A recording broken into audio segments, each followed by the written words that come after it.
Assalamualaikum warahmatullahi wabarakatuh dan salam sejahtera.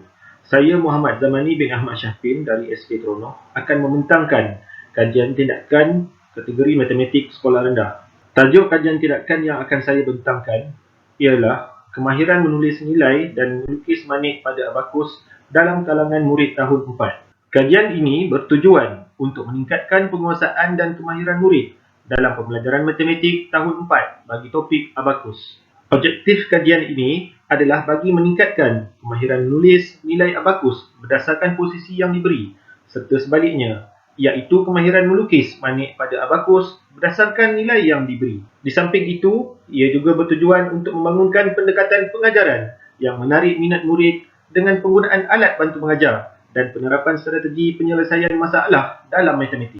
Untuk mencapai dua objektif kajian ini, saya telah melakukan tinjauan literatur terhadap kajian-kajian atau penyelidikan-penyelidikan yang pernah dilakukan sebelum ini terhadap topik tersebut. Abakus adalah alat yang digunakan untuk melakukan operasi aritmetik yang berbeza. Objektifnya adalah untuk menganalisis faedah pengiraan matematik yang dibuat dengan sempua untuk meningkatkan daya tumpuan, perhatian, ingatan, sikap, persepsi dan kemampuan kognitif kreativiti pelajar sekolah rendah. Samuel P. Leon 2021. Latihan sempua mental dapat meningkatkan keupayaan kognitif asas dan mempunyai utiliti untuk pembelajaran dan pendidikan. MS Chen 2011. Pengiraan sempua mental dapat meningkatkan pemprosesan maklumat di beberapa kawasan otak dan meningkatkan kecekapan penggunaan sumber saraf. J. Long 2010. Pelaksanaan model pembelajaran abakus dapat meningkatkan skor pelajar dan dapat meningkatkan proses pencapaian pembelajaran antara guru dan pelajar. Fatkul Anam 2020. Apabila orang yang melihat menggunakan pensel dan kertas untuk pengiraan, seseorang yang dengan masalah penglihatan harus benarkan menggunakan sempua dan yang lain bahawa sempua adalah alat yang mudah diakses dan murah. Elfeni Rosenblum 2013. Program aritmetik mental abakus dapat membantu dalam mengembangkan keyakinan diri pelajar dalam matematik. R. Machanda 2012. Penggunaan IBM adalah untuk menjelaskan pelajaran dengan cekap supaya pelajar dapat memahami idea dan mesej pelajaran dengan cekap. SHH Al-Shatri 2019. Penggunaan alat bantu mengajar matematik di sekolah rendah berguna bukan sahaja untuk pemerolehan pengetahuan tetapi juga untuk pembentukan kesedaran pelajar tentang kemampuannya dan susunan pemikirannya dalam menyelesaikan masalah. M. Engo 2018. Penerapan teori pembelajaran Polya dapat meningkatkan kebolehan menyelesaikan masalah matematik pelajar. K. R. Daule 2019. Penyelesaian masalah model Polya sangat sesuai dengan masalah jenis rutin. M. Tohir 2018. Penyelesaian masalah adalah satu kemahiran matematik yang harus dimiliki oleh pelajar di sekolah rendah. Strategi penyelesaian Polya dapat digunakan untuk menyelesaikan masalah. N. Nurkaiti 2018. Assalamualaikum dan selamat sejahtera. Nama saya Jaisha bin Mokhtar, mengajar di SMK Datuk Bendara CN Yusof. Saya adalah guru cemerlang bagi mata pelajaran Reka Cipta. Kajian tindakan yang saya telah laksanakan bertajuk 13 + 2 Warriors ataupun 13 campur 2 pahlawan, strategi PDPC menggunakan pendekatan modular kepada murid kelas 4 USMB bagi mata pelajaran Reka Cipta di SMK Datuk Bendahara CN Yusof. Kajian ini saya telah jalankan pada calon SPM 2017, iaitu mereka adalah batch yang terakhir untuk KBSM. Pada tahun 2016, terdapat satu kelas iaitu 4 USMB. Mereka mengambil subjek Basic Account. Namun selepas beberapa kali penilaian, didapati bahawa mereka agak sukar untuk lulus dan mereka dicanangkan untuk mengambil subjek lain iaitu Reka Cipta. Jadi pada bulan 6 2016 mereka telah mengambil Reka Cipta. Ini bermakna mereka telah ketinggalan selama 6 bulan berbanding dengan kelas 4 USMC yang sudah mengambil RC atau Reka Cipta pada awal tahun yang sama. Sebagai seorang guru Reka Cipta, cabaran yang perlu saya hadapi adalah bagaimana untuk menghabiskan silibus yang sudah ketinggalan selama 6 bulan dan juga adakah masa yang sedia ada ini adalah mencukupi untuk melaksanakan kerja khusus yang perlu dihantar pada tahun yang sama. Oleh itu, sebagai guru reka cipta, saya seharusnya tidak boleh mengamalkan amalan biasa untuk melaksanakan PDPC.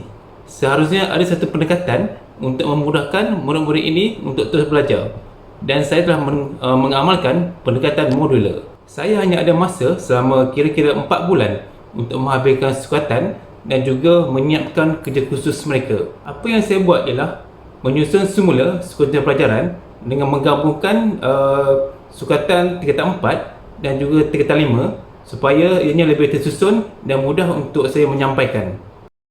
Semasa proses PDPC berjalan, saya dapati bahawa terdapat 2 orang murid yang agak lemah, iaitu Aizat dan juga Amira. Jadi kedua murid ini saya telah kenal pasti mereka ni mempunyai kawan di kelas yang sebelah. Jadi saya pun meminta kebenaran daripada pentadbir untuk memasukkan 2 orang murid daripada kelas 4 USMC untuk masuk ke kelas ini. Okay, seorang adalah kawan kepada Aizat dan seorang adalah kawan kepada Amira. Jadi itu adalah dimasukkan dengan 13 campur 2. Setelah kemasukan 2 orang ini, motivasi Aizat dan Amira agak baik dan mereka agak stabil untuk meneruskan perjuangan untuk ke tingkatan 5. Pada tahun 2017, iaitu semasa mereka di tingkatan 5, mereka ni adalah batch yang terakhir untuk KBSM. Proses PDPC berjalan lancar melalui penyusunan semula sukatan pelajaran, iaitu gabungan daripada sukatan tingkatan 4 dan 5. Akhirnya, keputusan SPM menunjukkan bahawa 7 orang daripada mereka mendapat A, 6 orang mendapat A- dan 2 orang B+. Sepanjang kajian ini, saya dapati bahawa betapa pentingnya kerja tindakan untuk mengubah amalan-amalan biasa guru kepada amalan yang lebih kreatif dan berkesan untuk meningkatkan keberkesanan PDPC masing-masing. Salam sejahtera, nama saya Chandrakala Gopal. Saya bertugas di SJKT Cangkat. Tajuk kajian saya, penggunaan alat subtraction bliss dan kaedah Lupaki yang bermaksud lukis, pangkah dan kira. Kajian ini adalah bagi meningkatkan penguasaan kemahiran operasi tolak dalam lingkungan 20 bagi murid-murid tahun 1. Alat yang saya wujudkan untuk kajian saya adalah yang saya sediakan di sini, yang saya tunjukkan dalam video ini. Di sini saya ingin mengambil kesempatan mengucapkan ribuan terima kasih kepada pihak pentadbir saya yang sudi memberi peluang kepada saya untuk membuat kajian ini tanpa sebarang masalah. Dalam proses kajian tindakan ini, pengurusan masa amatlah penting. Seperti sedia maklum, sebagai seorang tugas guru bukanlah mudah. Saya juga perlu menguruskan tugas-tugas saya yang diamanahkan oleh guru besar saya. Seterusnya, di rumah pula saya juga ada banyak kerja yang perlu disiapkan dan dihabiskan di rumah. Oleh itu, saya telah berbincang dan meminta bantuan beberapa orang rakan sekerja saya di sekolah dalam membuat perancangan kajian tindakan saya. Pada mulanya, saya berbuat jadual perancangan yang melibatkan proses kajian ini. Biasanya, saya datang ke sekolah awal pagi. Masa yang terluang sebelum PDPC bermula, saya berjumpa murid-murid yang saya ingin membuat kajian. Saya akan memanggil murid itu yang murid-murid mempunyai masalah dan akan membuat kajian ini bersama dengan mereka. Saya juga dapat melaksanakan keberkesanan kajian ini pada masa-masa tersebut.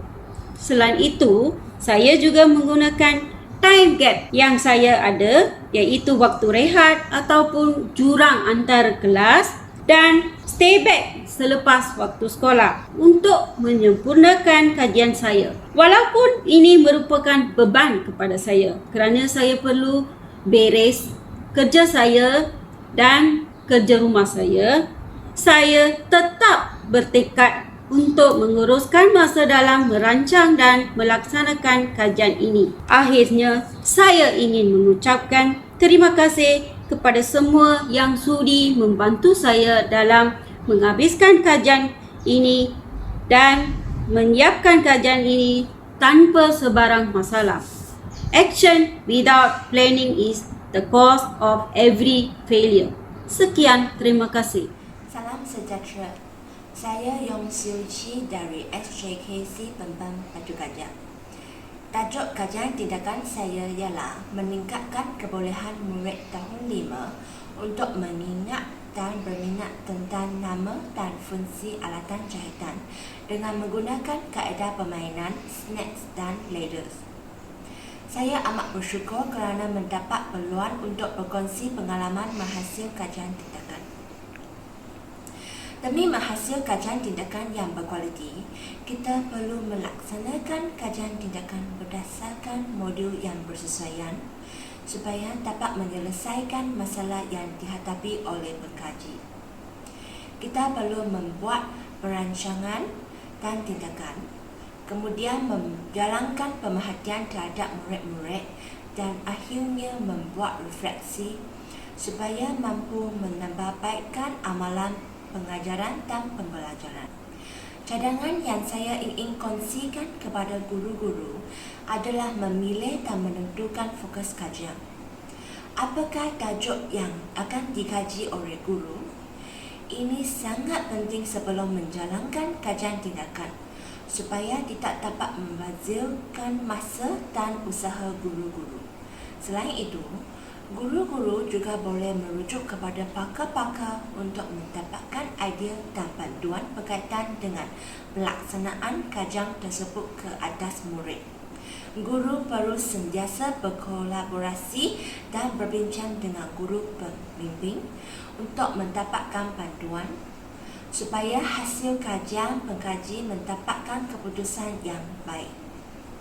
Guru-guru pula perlu memperbanyakkan sumber maklumat seperti buku, tesis, majalah.